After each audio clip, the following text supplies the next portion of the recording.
Josué 19. L'héritage de Josué. La seconde part, échue par le sort à Siméon, à la tribu des fils de Siméon, selon leur famille. Leur héritage était au milieu de l'héritage des fils de Juda. Ils eurent dans leur héritage Beersheba, Sheba, Molada, Hatsar-Shual, Bala, Hatsem, Eltolad, Béthul, Horma, Siklag, Beth-Markabot, Hatsar-Susa, Beth-Lebaot et Charushen, 13 villes et leurs villages. Haïn, Rimon, Éther et Achan, 4 villes et leurs villages, et tous les villages aux environs de ces villes, jusqu'à Balat-Bir, qui est Ramat du Midi.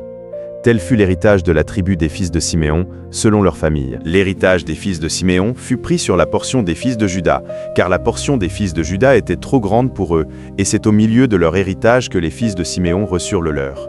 La troisième part échut par le sort aux fils de Zabulon, selon leur famille.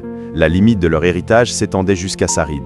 Elle montait à l'occident vers Maréala et touchait à Dabéchet, puis au torrent qui coule devant Joknim. De Sarid, elle tournait à l'orient, vers le soleil levant, jusqu'à la frontière de Kislot-Tabor, continuait à Dabrat et montait à Japhia. De là, elle passait à l'orient par Gitta-Épher, par Ita-Katsin, continuait à Rimon et se prolongeait jusqu'à Néa. Elle tournait ensuite du côté du nord vers Anaton et aboutissait à la vallée de Jiftakel.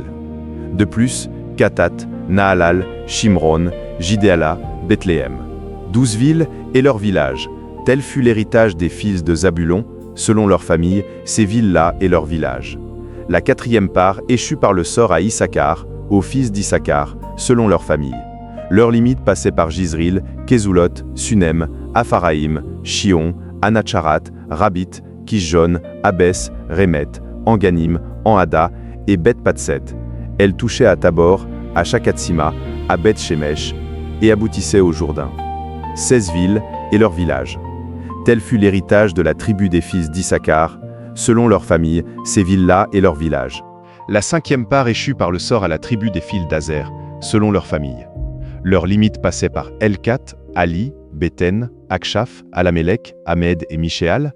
Elle touchait vers l'occident, au Carmel et au Shikor-Libnat, puis elle tournait du côté de l'orient à Beth-Dagon, atteignait Zabulon et la vallée de Jiftakel au nord de Beth-Émek et de Neyel, et se prolongeait vers Kabul, à gauche et vers Hébron, Rehob, Hamon et Cana, jusqu'à Sidon-la-Grande.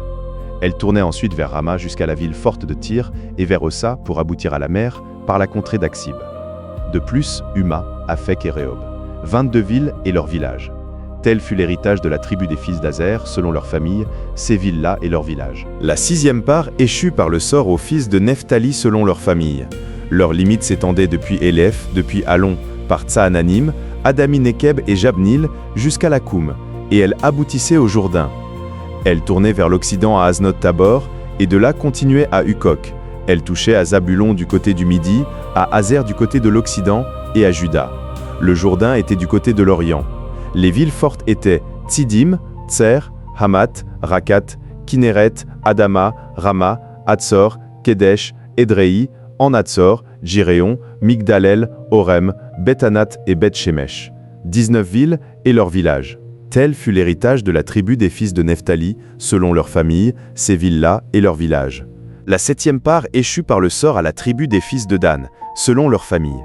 La limite de leur héritage comprenait Tsoréa, Eshtaol, Ir-Shemesh, Shalabin, Ajalon, Jitla, Elon, Timnata, Ekron, Elteke, Gibbeton, Balat, Jéhoud, Bénéberak, Gathrimon, Méjarkon et Rakon, avec le territoire vis-à-vis de Japho. Le territoire des fils de Dan s'étendait hors de chez eux. Les fils de Dan montèrent et combattirent contre les Shem. Ils s'en emparèrent et la frappèrent du tranchant de l'épée. Ils en prirent possession, s'y établirent et l'appelèrent Dan, du nom de Dan, leur père. Tel fut l'héritage de la tribu des fils de Dan, selon leur famille, ces villes-là et leurs villages. Lorsqu'ils eurent achevé de faire le partage du pays, d'après ses limites, les enfants d'Israël donnèrent à Josué, fils de Nun, une possession au milieu d'eux. Selon l'ordre de l'Éternel, ils lui donnèrent la ville qu'il demanda, Timnath-Sérach, dans la montagne d'Éphraïm. Il rebâtit la ville et y fit sa demeure. Tels sont les héritages que le sacrificateur Éléazar, Josué, fils de Nun, et les chefs de famille des tribus des enfants d'Israël distribuèrent par le sort devant l'Éternel à Silo, à l'entrée de la tente d'assignation. Ils achevèrent ainsi le partage du pays. En résumé, Josué reçoit finalement sa propre part dans le pays. Méditons, ceux qui servent fidèlement Dieu reçoivent aussi leur récompense. Prions. Aide-moi à servir avec fidélité sans rechercher les honneurs humains. Amen. Chers frères et sœurs, merci d'avoir partagé ce moment dans la parole de Dieu. Si cette méditation a apporté la paix dans ton cœur, tu peux soutenir cette mission en s'abonnant à Parole de Dieu au quotidien, afin de continuer ce voyage biblique avec nous chaque jour. N'hésite pas à partager cette vidéo autour de toi, pour que d'autres puissent eux aussi recevoir une parole d'espérance, de paix et de lumière. Que Dieu te bénisse abondamment, fortifie ta foi et accompagne chacun de tes pas. À très bientôt pour une nouvelle méditation sur Parole de Dieu au quotidien.